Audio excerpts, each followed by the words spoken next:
Yes. Okay. Well, welcome. Did everybody get a chance to take a picture of that in case you want to access the slides later? I'll leave that up for a second. Okay. My name is Rhia Johnson. I am a library media specialist at Draper Intermediate in Wiley, Texas. I'm also the secondary library coordinator for our district. Wiley is a small district that's, well, it's a medium-sized district that's just northeast of Dallas. And you're welcome to follow me on any of the social media channels and also our district. We have a district social media account too, so if you'd like to follow us, you're welcome to. First of all, just going to give a quick introduction to what is Sora. So if you're not familiar with Sora, it's a platform for reading ebooks and audiobooks specifically for schools. Public libraries might use Libby, that you might be familiar with. So it's all under the company of Overdrive. And so Sora is the student reading app for schools, while Libby is the public reading app for patrons at a public library. So I'm just going to talk to you for a few minutes about some tips to increase digital reading on your campus or in your district. So I'm going to just go over these 5 things: book talks, getting teacher buy-in using the badges that are a feature on Sora, and through social media and virtual book clubs. I'm a great lover of book talks. I think that book talks are probably one of the most important things that librarians do in their job, because kids don't know what good literature is unless we teach them what good literature is. And we can only do that with them or for them by sharing good literature. So of course, book talks, we know, you can stand up in front of a kid with a book and just tell them about it. But there's also various ways to do book talks. So one of the librarians in my district, she's really good at creating these Bitmoji classroom kind of settings. And here you can see on here, and I have links to 2 of hers, but you can see she's got if I get too close, is it going to scream at me? Okay. She's got the books here that are all linked to either our catalog or Title Peak. And then she's got a little Kindle next to them that the kids can click on, and it will take them directly to Sora, and also the little headphones that they can click on, and it will take them directly to Sora as well. And then she also puts like little videos on there and other resources and things that kids can use. This was one that she did for Veterans Day. So it's just something that she kind of keeps up on the library computers around Veterans Day so the kids can access it. She shares it with her teachers so that they can use it as well. And then she's made one for the Lone Star books that I wanted to show you guys. So I'm going to click on that. Let's see if that one loads. Yes. So she just, I think she does this with the classes as they come through. And she's got a link straight to Sora for the collection for Lone Star books. And then each page after that is the book. When you click on the book, it takes you to the catalog. When you click on the little iPad up there, it takes you to a video. That's the book trailer. And then of course the Kindle is the link to the to Sora, as well as the audio. And then she's got a little synopsis of the book, and then some read-alikes down there at the bottom too. And she did that for every single Lone Star book to share with her students. So I just thought that was really clever, and it's a really great way to promote Lone Star books and any kind of list that you want to read as well.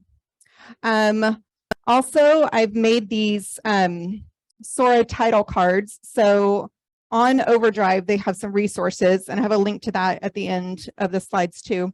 But they had title cards for Libby, and so I just took that and just made a title card for Sora with all the colors matching and everything. And so I take these, you can print them up, you can put them on your display like a Bluebonnet books or Lone Star books or whatever, in place of books that are checked out, or you can just kind of set it next to it so the kids know that there's another option to read digitally as well as in print. And I've also given you a link there to the Canva Sora title card template if you want to use that. Oh, I can just slide. 4. There we go. Also, I think it's really important to get teacher buy-in. Whenever you're doing anything, you can't promote an entire library collection by yourself. It's just not doable as a librarian. So you need teachers to help you and to remind the kids what's there. So one thing that we do in our district, or at least at my school anyways, I have library orientation at the beginning of the year. And so I always tell the teachers, like, I don't want them to come to the library until I have a chance to like show them the library and teach them how this library works, because they're coming from a different school. So if they need reading material, they can always access it on Sora. And so the teachers love that, because they're not just sending kids down and they're just lost in the library before they know how it works or anything like that. And they can just read on Sora for a little bit until they get a chance to come down for library orientation. So that's always a good thing. And then usually in the middle of the year, I'll just do like a refresh on Sora. Okay. And so a few years ago, I made some little slides that I shared out with teachers that had books on them that they could click on. It would take them to a book trailer, or it would take them to Sora as well, so that I would make it specific for each class. And then I would just send it out to the teachers, so I could just kind of use the same slides for multiple teachers, and then just kind of redo the slide. Anyways, yeah, just change the teacher's name so that they had something new and something fresh. They could do it as a do now. They could just have it on their Google Classroom. The kids could click on it whenever. So it's just another idea of just promoting those books. And then also recently, the middle of the year Sora refresh that I did a whole lesson on making a list in Sora. So we talked about like write down some things that are interesting to you that you'd like to read about, and then we'll do a search on Sora, and then you can just add those things to a list, add those books to a list. So then whenever you're kind of stuck and you don't know what you want to read, you have a whole list here on Sora that you can read from. And I also use my list as well to book talk from if I need to, like if a class is coming in unexpectedly and I don't have anything for them to do, or I don't have anything to share with them that I've planned, I can just pull up my Sora list and I can see books that I'm practiced at book talking, and I can just click from there and we can just do some quick book talks. So the next thing, badges. So one of the librarians in my district, she's using the badges on Sora as kind of an incentive and competition for the kids to read. So the different badges that the kids can earn on Sora, some of them are just for opening up a book. Some of them are for returning something early. Some of them are reading from different genres. And so she's made this little kind of bulletin board thing here in her library. And so each kid will get like a little Sora card with their name on it, and she'll just kind of move them up as they earn badges. And then I think once they earn like all the badges, she's got a special prize for them. So just something to get the kids in there and using Sora as well. And then social media. It's great for junior high and high school for the kids, but for the parents, it's great for everybody.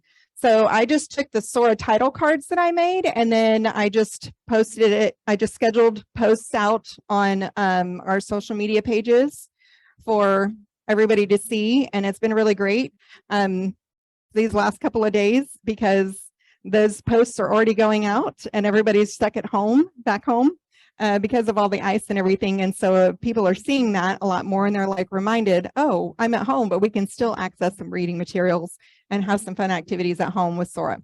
So it's just another way to get the word out to parents and staff members and kids about Sora. And then the last thing, virtual book clubs. So I had a really hard time finding some good examples of virtual book clubs, because they're all private groups, understandably, because they're with kids. So I couldn't find any good examples of virtual book clubs. But I like the idea of virtual book clubs, because they can happen anytime, anywhere. So if you've got kids that are like super involved in all these extracurricular activities, they can still participate, because they can just go online and you can post a question. If you have like a Google Classroom or something set up, you can post a question like, hey, what are you reading? Or share a favorite line from your book, or whatever question you want to share. or ask the kids in your book club. You just ask it online, and then they can answer it whenever they have a minute to answer it. And also, you know, it's great for librarians too. So if your day is super scheduled and you don't have time to sit down with a book club and have a quiet time with a book club, you can still do it online. I also really like book clubs where everybody doesn't have to read the same book. So one thing that I like to do is just give out themes. So like for the month of January, like maybe the theme is like everybody can read a fantasy book, and then everybody just reads something of their own and then comes together and shares it. And so that also gives those kids that maybe need some book suggestions or want some book suggestions, they've got book suggestions then from their peers. And this is also great for summer reading book clubs because again, you're not meeting in person, you're just doing it online.